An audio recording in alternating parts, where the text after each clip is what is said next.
Okay, all right, so application essentials. This is the first module that we're going to cover, and it'll be our focus for today. We're going to talk about some general application design topics, and then we're going to get into data models. We're going to talk about our objects, fields, relationships. We're going to talk about custom UI components, and then do some custom business logic. Our goal for today is to kind of do that sort of from beginning to end in the first day, so to create that sort of first application where we touch all three of those major areas of application design, so that we have something, sort of working at the end of the first day. So like I said, we're going to cover those. We'll talk about some application design topics and then get into those three areas of our three-layered architecture. All right, so let's get going. Anytime before you begin to create an application, you should be asking questions oriented towards the stakeholders in the application.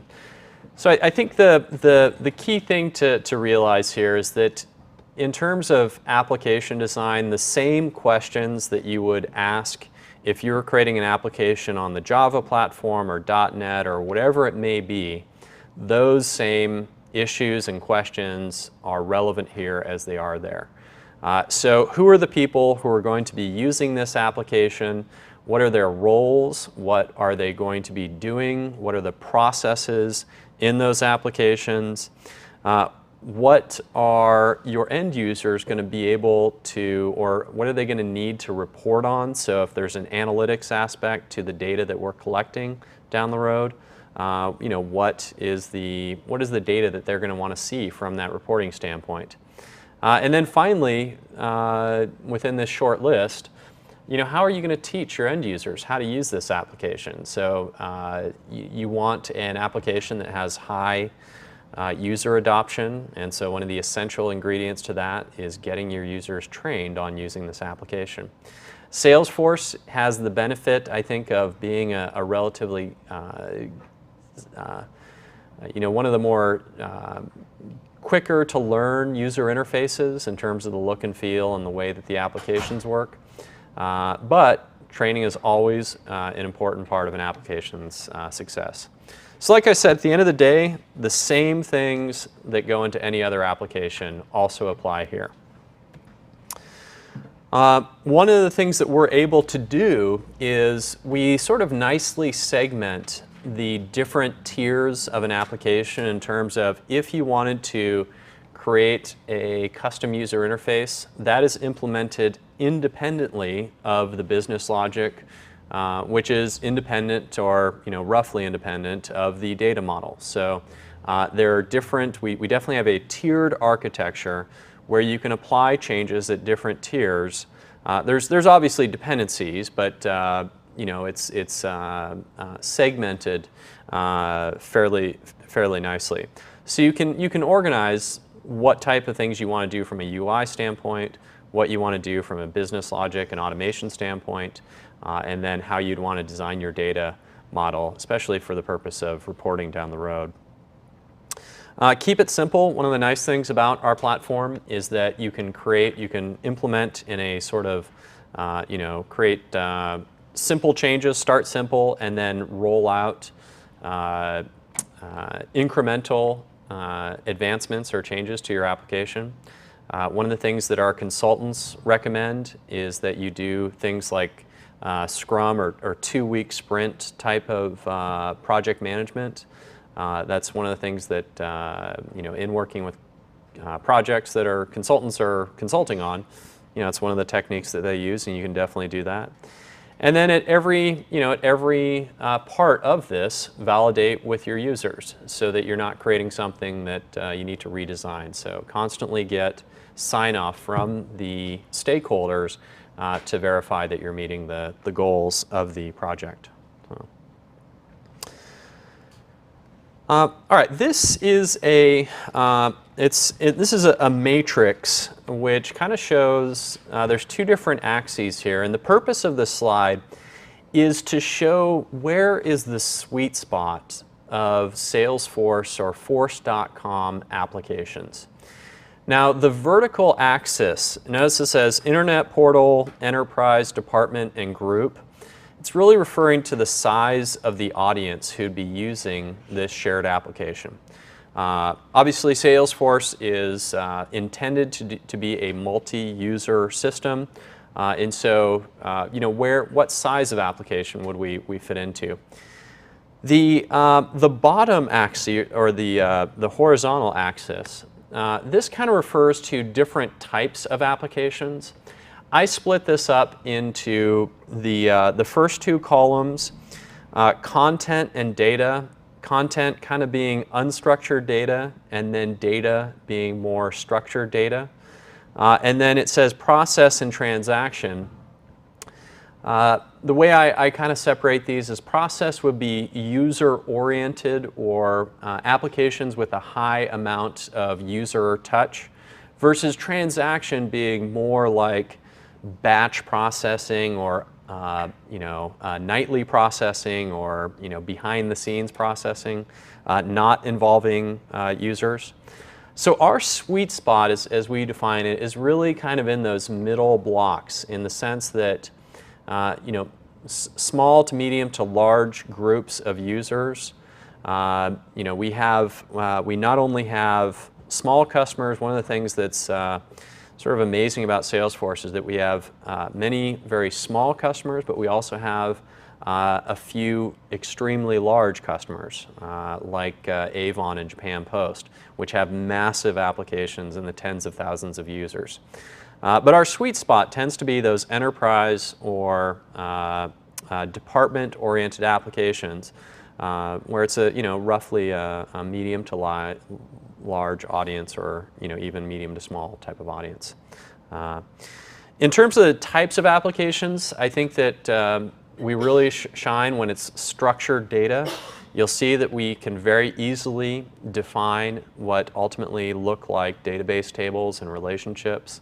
And then very much so on the human-oriented side of the way that these applications, any application that involves users logging into, for instance, do approval processes or different types of things, we have lots of built-in functionality for doing those kind of things.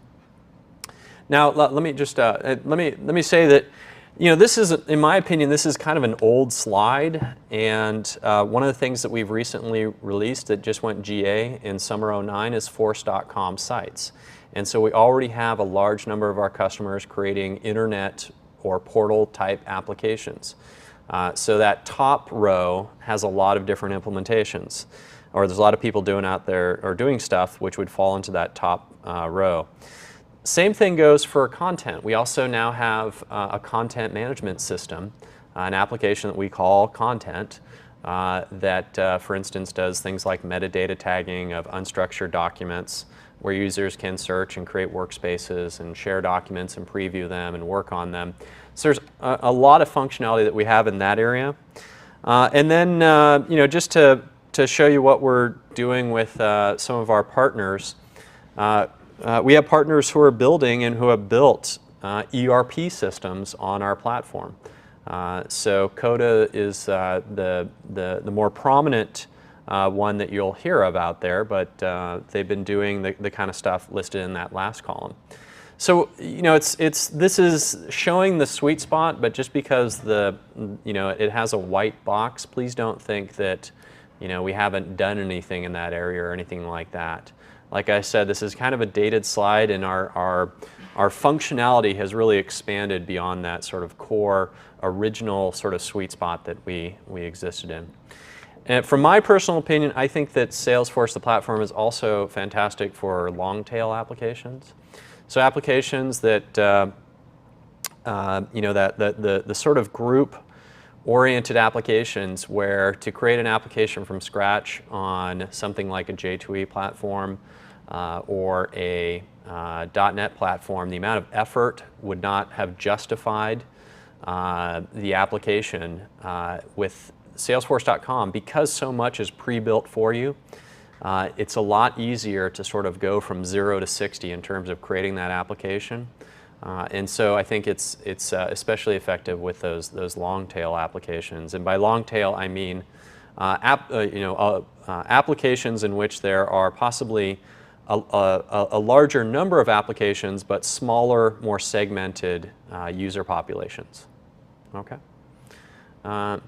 So any questions about this? Yeah. So Roger. Just more about some of the acronyms. What's PRM? Oh, Partner Relationship Management. Sorry about that. So there's the terms that you see inside of the boxes are example applications that would fit into that segment. And in some cases, they're not necessarily even Salesforce applications. So for instance, under group data, it says spreadsheet. Well, Salesforce doesn't make a spreadsheet. But when we're talking about a structured data application that's geared for just a few people, typically people just create a spreadsheet, right? They don't create a create a database or something like that.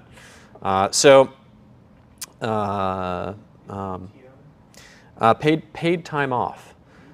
Yeah, so if you're tracking your users want to take a vacation day, you want to track who's taking days off, you can create a PTO out. Yeah.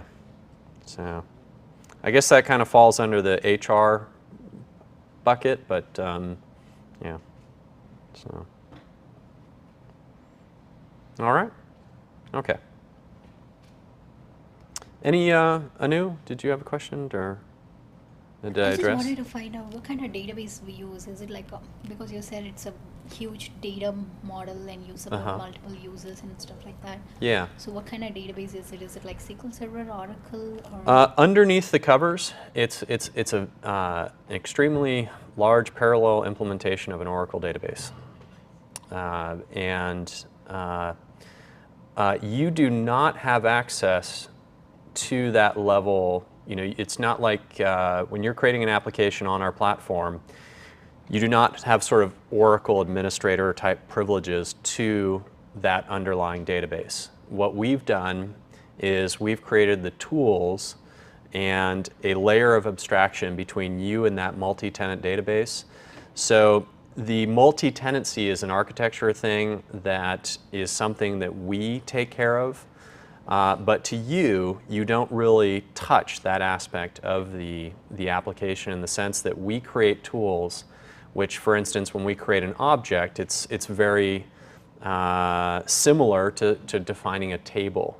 It does a lot more, but the idea is to sort of replicate that sort of model, but then also to add a bunch of functionality on top of what would be a simple table creation. Does that answer the question? Yeah, okay. it did. So if we are talking about like creating the data models and stuff like that, so yeah. Is it like creating objects then? So if we don't have access to the database, so how would we do it? I'm sorry, I'm a novice user. Oh, no worries. Let me actually put that, I'm going to punt that question. So the question was, do we have access to the, how do we create the data model if we're going to be creating custom relationships and tables and all that kind of stuff? And so in the next section, we're going to talk about creating custom objects and how they're similar to tables and relationships and fields and all that kind of stuff. So we have tools that are available to you to define that custom data model. Okay? So, and that'll be the topic in the next section. Okay. All right. The declarative framework, like I said, that's going to be the focus of the first 3.5 days or first 3 days of this class. This is really the setup menu. So utilizing the point and click tools in the setup menu to customize your application. So it's really those things over on the left-hand column there are the things that we're going to be working on this week. All right. Yes, question. Coding at all? There's no hooks or from a declarative framework. So the question is there, if we're doing anything declaratively, is there any programming aspect to it? Is that correct? Yeah. Like okay. Maybe you can do hooks and yeah. add code to yeah. processes. Like at least in a previous implementation, they referred to as user exits, like being able to exit out to some user-based code, something like that. So the question is, is there sort of hooks for being able to create programmatic logic that we can then, incorporate into our applications? And the answer is yes, on different levels. So when you're creating something like a, let's say a formula field or a validation rule, which is a declarative feature, we have a formula syntax that we use in which there are functions and you reference the values of data fields. There are operators, so you can perform calculations and perform equivalency tests and that kind of stuff. So there's that level of coding, if you will, which it's not really coding per se. I would liken it to being very similar to something like Excel type of functions. So that's one level, and that's the kind of stuff that we'd be doing within the setup menu type of functionality, our declarative features. Now, there's also another level, which is we can customize from a programmatic standpoint, and that's where we get into the world of Apex. And so Apex is our object-oriented programming language, whereby we can actually write code, have it fire off when an event occurs, and execute that code to do something. So there's multiple layers of increasing complexity, the trade-off being ease of development versus control. Okay. All right. One of the things that we do here is we have review questions. And what I like to do is I like to call upon one person at a time. If you don't know the answer to the question, no big deal. I will either help you out or someone else in the class will help you out. So even though I like to pick on people just to keep you all awake, keep you tuned in, don't worry about. We're not judging you or anything. So, John, do you want to start things off? What I like to do also is to go from one person to the next. So just kind of go. So you can kind of predict what question you're going to be asked, except for John. So John, you get the first question. So what are the 3 layers of the way that we architect applications within our platform? Sure. The 3 layers would be presentation layer, what the end user sees. Yeah. Business rules layer or process layer, and then the data layer. Very good. So the 3 layers are the user interface, so the presentation layer, the business logic processing layer, and then finally our data model, our data layer. Okay. Kevin, what are the application building blocks provided by the Force.com platform? So what are on each of those 3 layers, what are some of the things that we might see or might utilize? So one thing definitely is objects. So Okay. Basically related, similar to tables. Yes, very good. And tabs, which is just a tabular identification for objects or other things. Very good. Workflow rules could be set up. Yeah. Very good. I'll you can probably do lots of them. But okay, yeah. So, from a data model standpoint, we have our objects and our fields, like you said, similar to tables. And then from a business process standpoint, we have things like workflow rules. We also have approval processes, validation rules. And then from a user interface standpoint, we have things like an application, which is just a user interface component, tabs. We also, another important one are page layouts. So there's a number of different things that go into that model. And then Carol, what are the types of applications that can be built on the Force.com application? Or what are some of more of our sweet spot applications? So I guess that would be the matrix that you presented earlier, the Exactly. enterprise, for example, dimension, HR, recruiting can be done, tracking sales. Okay, very good. So within that matrix that we showed you, tend to be medium to large to, really, as long as it's not too small, application that has a shared user audience, tends to be applications oriented towards structured data, and also tend to be applications that incorporate or that involve high user interaction with the application. Okay? All right, very good. Any questions before we continue to the next topic? All right, let's keep moving on. So our first topic here is going to be our data model. And so we're going to use this as our opportunity to define a portion of our data model. And then we'll jump into some lab exercises. All right, so we're going to talk about fields and objects, and then we're going to talk about creating or defining relationships. All right, so custom objects. All right, so custom objects within the Force.com platform. Very similar, like I said, to database tables. Now that being said, we do a lot more than if you just went out and did a create table. We do a lot more behind the scenes. So for instance, when we define a new object, we also create what's called a page layout. So you'll notice that in our slide we have the custom object with a position, and a user interface is generated associated with that custom object automatically. Okay? We do other things, like behind the scenes we create something called a standard controller. This comes into play when we create our visual force pages, but one of the things that's available is we kind of create the, in an MVC architecture, we kind of create the M, the V, and the C anytime you create a custom object. In addition, we also create things like report types so that you can, right from day one, start running reports and be able to query those different records. We also identify relationships. We'll talk about those in a second, but one object might be related to another object.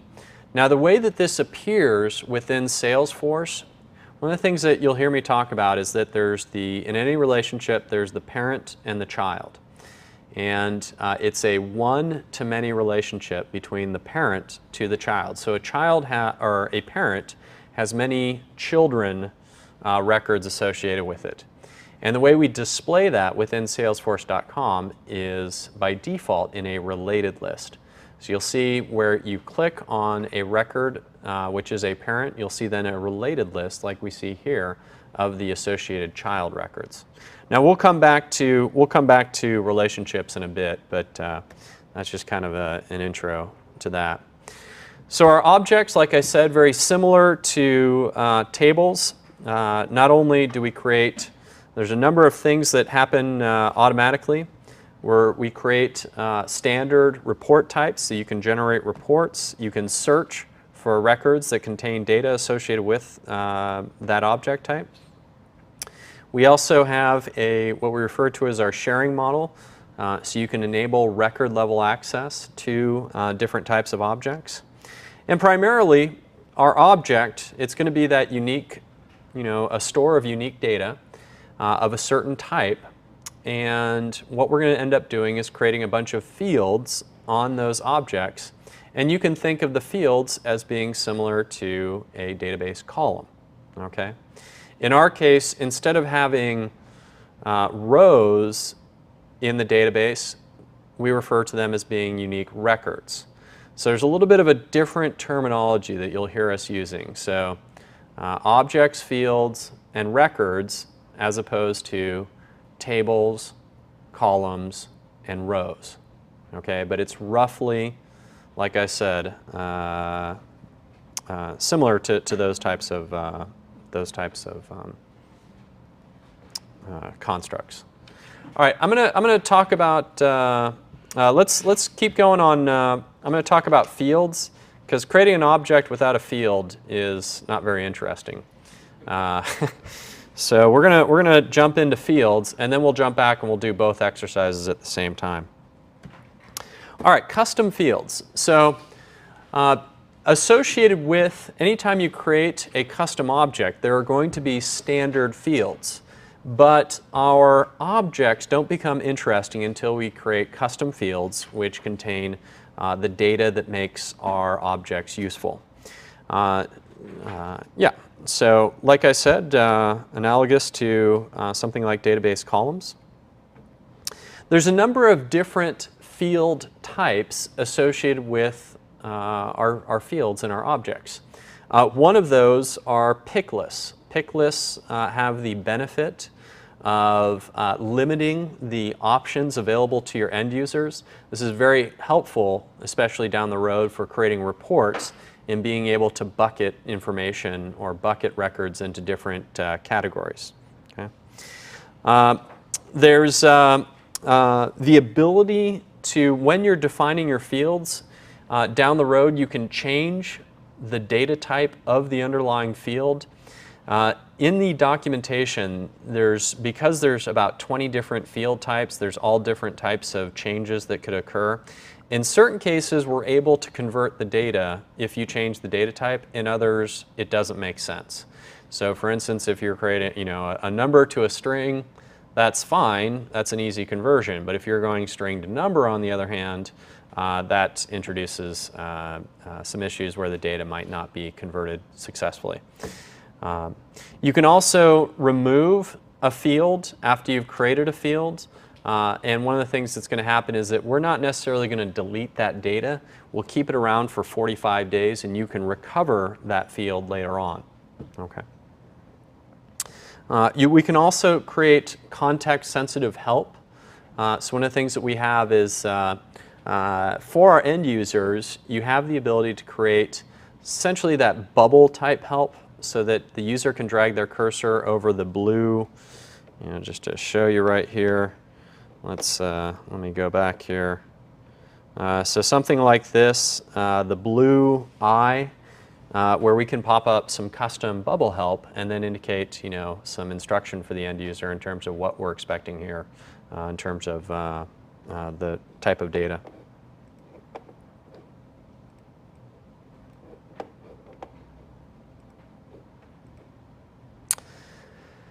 With pick lists, there's also dependent pick lists. Now, what's a dependent pick list? Well, with a dependent pick list, what we can do is we can define two pick lists where a selection in one pick list drives the options available in the second pick list. In our case, our example is that, here's the example where operating system drives the different browser options. So if we're filling out some sort of, in this case here, this is a case. If a user is having a problem with some sort of application and we're tracking that, we would ask them, all right, well, what operating system are you using? And that, depending upon what the user selected for the operating system, that would drive the list of available web browsers associated with that operating system. So if the user is running Linux, for instance, Internet Explorer is not one of the available options. Same thing goes for other types of web browsers that support different operating systems. So what we do is we identify that hierarchy where the controlling pick list determines the available options in the controlled pick list or the dependent pick list. One of the things that we can also do with our fields is we can make the values required for those fields. So we could specify that anytime a user is editing a record of this type, that we require them to specify a value for a particular field. And that's our required option. We can also require that whatever value they enter in is unique. So we do not allow duplicates to be entered into the database. There's two versions of this, case sensitive and case insensitive. There are other options like external IDs. External IDs, anytime you have a field of type text, number, or email, an external ID is an option that you can enable. And what you're doing when you enable or when you specify that a field of this type is an external ID is this is utilized for when, let's say that in our case we're doing the HR application. Let's say that we have an existing legacy application in which we have uniquely identified each record within that legacy system.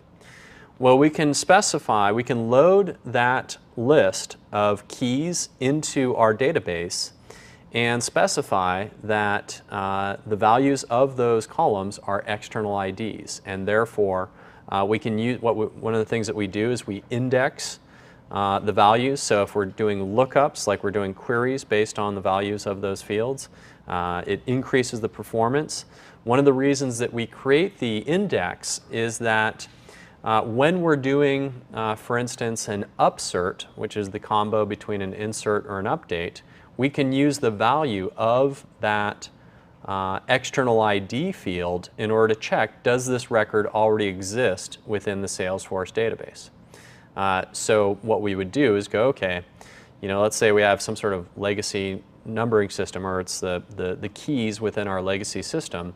If I do find a record with this value, then do an update. If not, perform an insert. We can also identify relationships between records. We'll come back to that. So there's a number of uses for the external ID. An object, a specific object, can have up to 3 external IDs. Okay. We can also encrypt values for fields. So what this does is we will not display the underlying data to the end user when they go out to view these records. We will store it in the database encrypted. Now, that doesn't mean that down the road you can't access these values. So one of the things that you can do is you could, for instance, write some Apex code or evaluate the value of these fields by writing logic to take a look at the underlying values. But the way that the user is going to interact with these, they'll be able to edit them, and it'll be the type of thing where they're going to see it's like a password type field where they'll see the asterisk indicating that they're entering in some data. We also can apply masks, and so for instance, this is a US example, but we have social security numbers. We often will mask the first 5 digits but display the last 4. An equivalent might be something like a Visa or a MasterCard number for a credit card. You would want to display the last 4 digits but not display the first 12 digits. So we can apply masks to the data so we can only display a subset of the data. All right. All right. What does this is a provision feature, so you must contact Salesforce enabled? Oh, it's not enabled by default, and so in order to have it enabled, you must contact Salesforce support and request that it be enabled for your organization. So.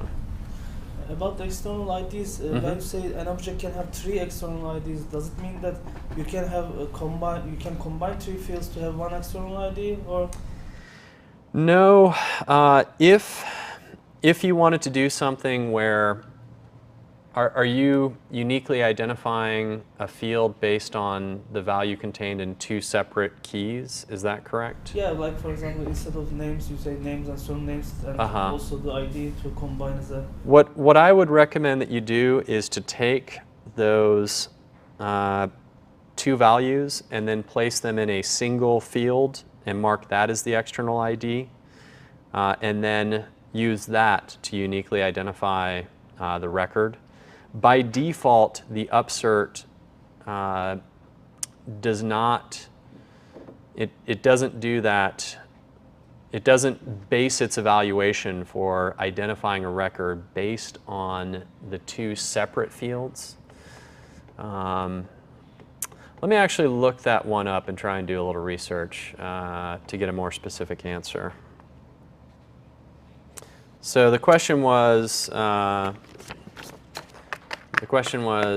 can more than 1 field be used as the key? So as opposed to uniquely identifying a record based on a single unique ID, can we identify those records based on multiple unique IDs? And I'll look that one up to get a more exact answer. Let me just put this in the parking lot here. So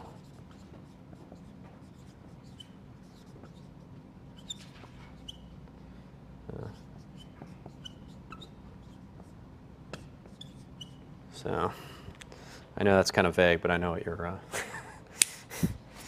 Oh, all right. Good question. Any other questions?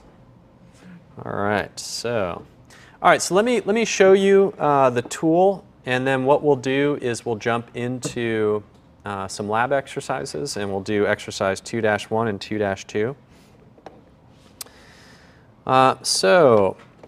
The place where you can define a custom object is within the setup menu. And what we're going to do is we're going to go into the, so just go ahead and for now, just watch what I'm doing for the purpose of a demo. And then, like I said, we'll allocate time for you to do this yourself as a part of the lab exercise. Okay. So the place where we can define a new custom object is here under Create Objects. Okay. And so if I click on Create Objects, I can define a new custom object by clicking on New Custom Object here. What that does is it brings up this window in which I provide a label for my object. So I'll do demo object, not very creative. It asks for a plural label for this, so demo objects, so whatever the plural that you want to display. By the way, we have something called the Translation Workbench, in which you can create different labels for different languages. In my org that I'm showing you, it's not enabled. But for instance, a user can have a locale where mine would be set to English, someone else's might be set to Spanish, whatever it may be, so that they see whatever the associated label is for whatever their language, whatever language is associated with their locale. Okay, so you can create multilingual applications. It's something we do frequently. All right. If you provide this to our customers, can we also disable it so that some customers will have their interface according to their locale, but some will not have anything than English?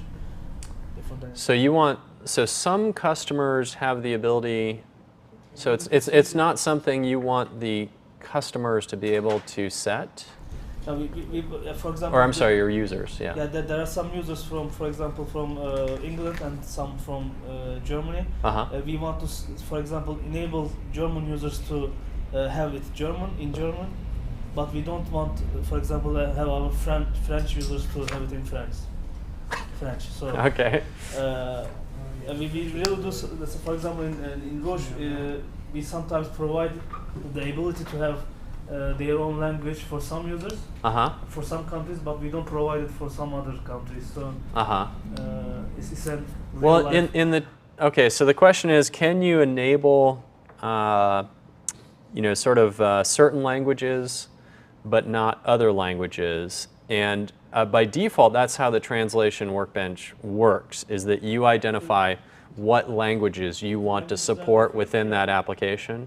Is that what you're looking for? But if the languages are the same, for example, how can I say?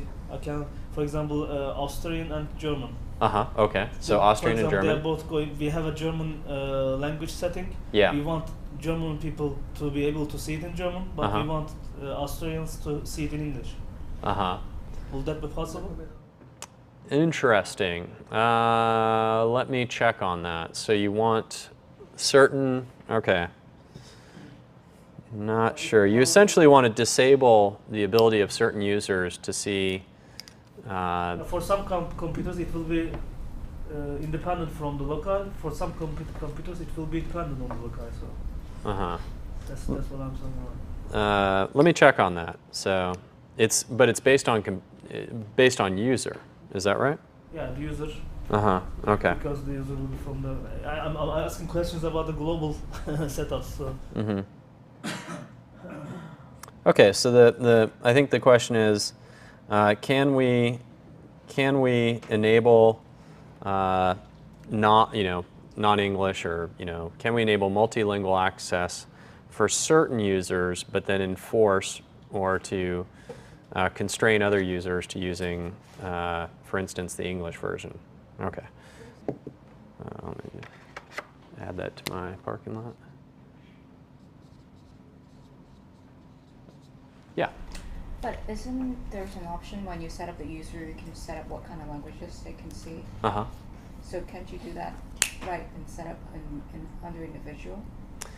Yeah, so it's, when you're defining the user, you identify a locale. Well, let me check on that. I want to make sure that you can restrict the user's ability to do that locale. Because Yeah. normally the person who get access to the users is the administrator. Yeah. The main user itself cannot change anything on the Uh-huh, locale. yeah. Yeah, so yeah, maybe it's something that we're just as administrators setting up, and it's not something they can control at all. So we just have Austria set to English, or Austrians, Austrians set to English and the German set to German or something like that. So. Was those things covered in administrative? Well, yeah, this is, so some things that, so this is kind of something that, I don't know if we don't really get into translation workbench per se, but some of the stuff, kind of, we kind of divide the role into administrative type functionality, and this is a little bit onto that side, and it's not my specialty. But I'll try and find out. Do you think it would be better if you first got the administration courses before there's? Oh, well, yeah. I mean, our administration covers some similarities in the topics, but a lot of other things which are not similar. But no, I don't mean to say that you have to take the admin. The admin class is not a prerequisite to this class at all. So, yes. What do you do with non-Latin alphabets like Japanese, Uh-huh. Arabic, and What do we do with them? how would you be able to create a form, say, in Japanese? Uh-huh. I mean, do you have a Japanese tool set, or Uh-huh. is there a way through the English Uh-huh. interface to turn on? So I would assume you have Unicode in the background. Yeah. I haven't worked on Arabic or Japanese. I know we have a large number of Japanese customers, though. But how that works I mean, it's Unicode. I mean, I can check on that, I know but Oracle can store yeah. multi-byte characters. Uh-huh. So you're saying like for the actual data, not the labels. Well, and the form, Uh-huh. the user interface. Okay. Well, why? Yeah, I guess why would be doing a Japanese label? Japanese like to do things in Japanese. So Oh, I know, but I French mean, like to do why? French. Yeah, I'm just saying why, when you're setting up a custom label in Japanese, would it be different from French? Yeah. Well, sorry, what was that? How would you do it through this interface when you're creating the data object? You tell Uh-huh. them, okay, Oh, Japanese. well, that's part of the translation workbench, is that you can define, what you do is you define different labels. For instance, a different tab label. Here's the French tab label. Here's the Japanese tab label in the character set of whatever it would be for that particular, whatever that particular language is. Like, you understand what I'm saying? So it's a whole separate application we won't see yet. it's a feature, yeah.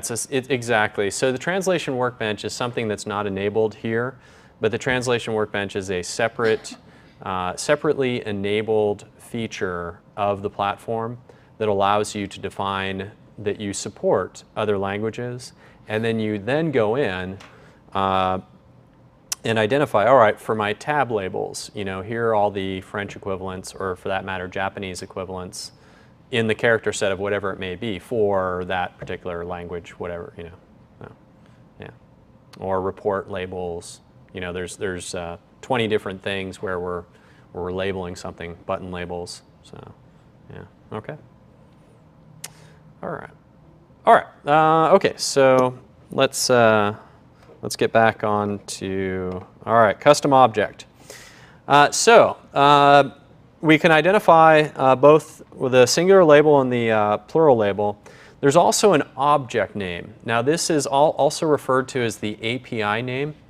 Notice that it does not have spaces, and one of the things that we do is the demo_object would be, we would append the _C onto the name of this, and this would be the API name that we would be utilizing. The description here is just a description that's for the other administrators and developers to see. Okay. And then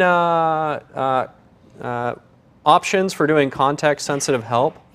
One of the new things that we can do in Summer '09 is the ability to create a custom visual force page for the purpose of doing a custom help window associated with a specific object. We could also do an S control.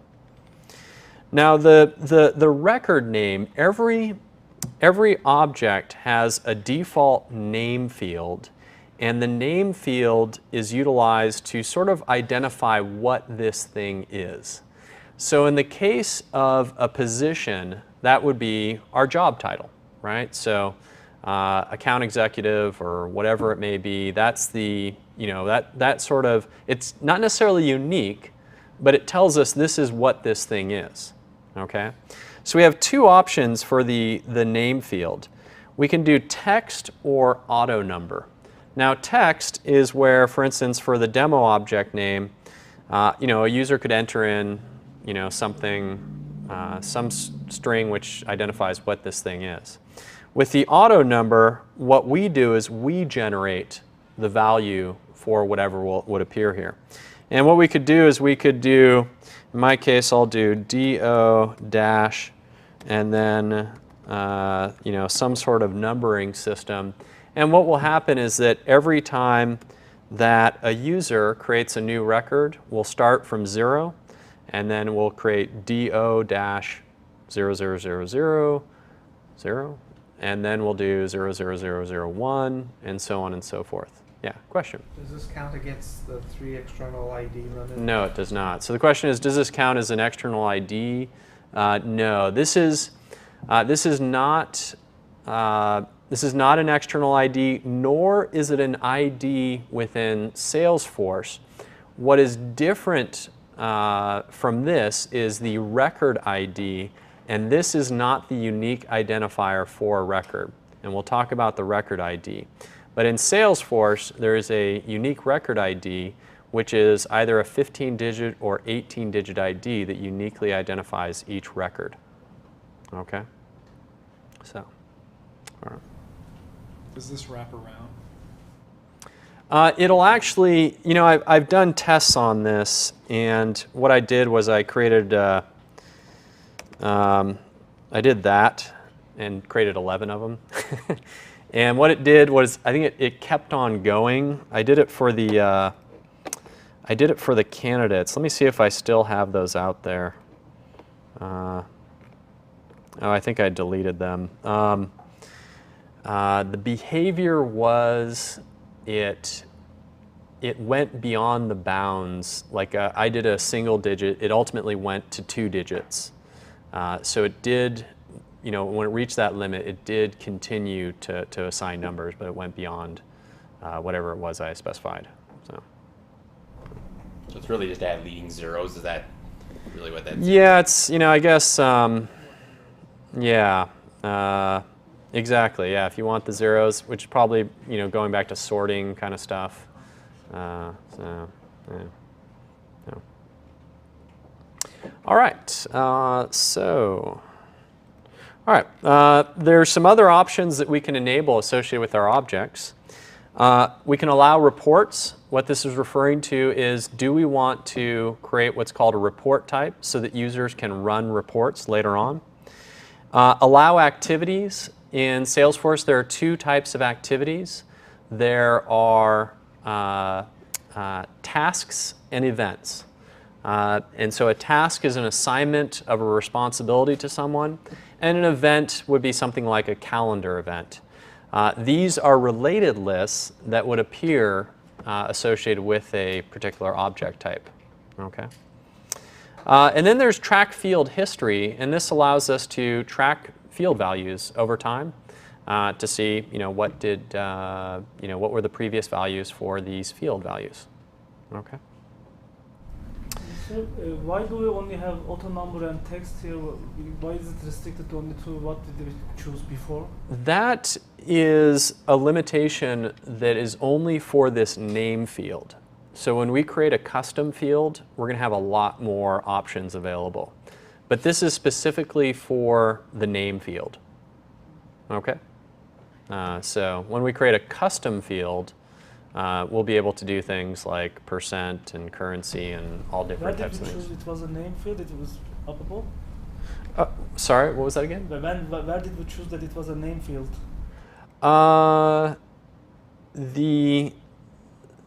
Why did we choose it was a name field? Where did we choose that it was a name field? Did we choose up above in the page up? Well, it automatically generated this name right here, demo object name, based on what I entered in up here. So it used the object name to generate the field name, but I can come down here and change this to demo object number. So I can customize this to be whatever I'd like. Well, my question was different. When we first tried to create this new field, Yes. did we choose that it was a name field? No, It was we not a did not. currency field. It's not a date field. How does it? If we wanted to create a date field, for example, we only have choice of auto number and text here. That's the question I was. Oh, okay. So the question is, why? If I'm understanding the question correctly, is why are we limited in terms of the options, and when did we define that this was a name field? So each object always has a standard field called name. And the name field, it'll always be on every object, and it contains what you would do to not necessarily uniquely identify, but something that describes what this object is. Now there are two options in terms of the data type. It's text and then the auto number. Now, if you wanted to, for instance, create a date field or something along those lines, you could definitely do that. In fact, I mean, one thing that's available is if we were doing auto number, we could actually do something like DD MMYY for, we can insert actually things like whatever day that this was created or something like that to identify, to populate that auto number. If we click on here, you'll see that the YY, MM, and DD are other options which are available for those auto number features. But at the end of the day, the name field is a standard field on all custom objects and on all custom objects. So, is that Murat? Does that answer the question? Maybe I will have a look at why we didn't do Okay, that. so this is a standard field, and we will later on create custom fields. Okay. Okay, so is it more like a memo field, or would you ever actually use it on a user input form or something? It's let's go back to my position. So on the position object, the name field, we gave it a label of title. In other words, job title. And if I click here and I take a look at all of my positions, you'll notice that I have a number of positions displayed. The title field, which is the standard name field for my custom object, has a number of different, in this case, we're using text, we're not using auto number. But all of these values are the values for that name field, in my case called title. Also notice that it's not necessarily unique. So here we have senior technical instructor and senior technical instructor. It is an actual data field. It is a data field, yes. Okay, so whatever you put as that name is going to appear as the column header? Exactly. So that label, in my case, I called it demo object number. That's the label for the standard field. And then by identifying auto number or text, we're determining the data type for the value that would be contained within there. So behind the scenes, it would be stored as a key field, but it could have it could be a multiple value. No. I mean, it's indexed, but No. So behind the scenes, we are not. So that's so. The question is, behind the scenes, is it being indexed or using it as a key or what have you? So the answer is no. So within Salesforce.com, there is another field called ID. That's the 15 or 18 digit ID, which uniquely, that's the primary key that we have. That's our key. Yeah, that's our key within the database for uniquely identifying a record. This is not that key. So if you wanted to optimize your report time too and stuff, you wouldn't use this key because it's not indexed. Let me think. So let me check to see if the name field, you want to know, is the name field indexed? So I want to do a report on by position.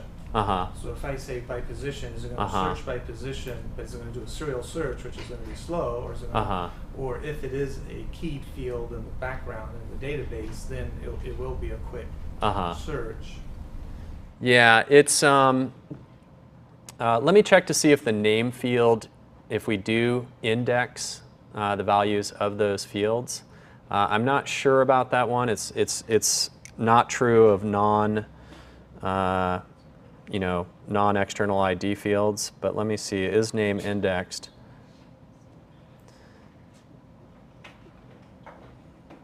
So I think what you're getting at though is that what if you're down the road, you're running reports and you're getting slow performance. Whatever the case may be, you're doing something in which you're running reports, it takes too long. In certain cases, we do index fields, like for instance the ID, external ID, so on. In other cases, we do not. But what I would recommend is that you cannot set, there's no checkbox for, other than external ID, there's no checkbox, for instance, for indexing a field, but you can call support and explain to them that you're getting poor performance when running reports, and they can then do things to assist you for increasing that report performance. And they have tools available to them that you do not have that can assist you with that situation. Because I was just wondering, would I ever want to use this field or not, or create my own custom field as a position name? And then maybe mark it as an external ID for the purpose of high performance reports that you're grouping or whatever. Yeah. Yeah. Let me check to see if name is indexed. Yeah. All right. Why don't we do this? Let's work on exercise. Okay. Any questions before? Finally within here, it says add notes and attachments. This is a related list of notes, which are text, and then attachments, which are binary documents. And then the custom tab wizard, we'll jump into that later when we create tabs. Okay? But ultimately, you'd save this, and now we have our custom object. So let's jump into lab exercise 2-1. Let's work on that. And then we'll talk about fields after that. For more information on Salesforce.com training and certification, please visit www.salesforce.com/training.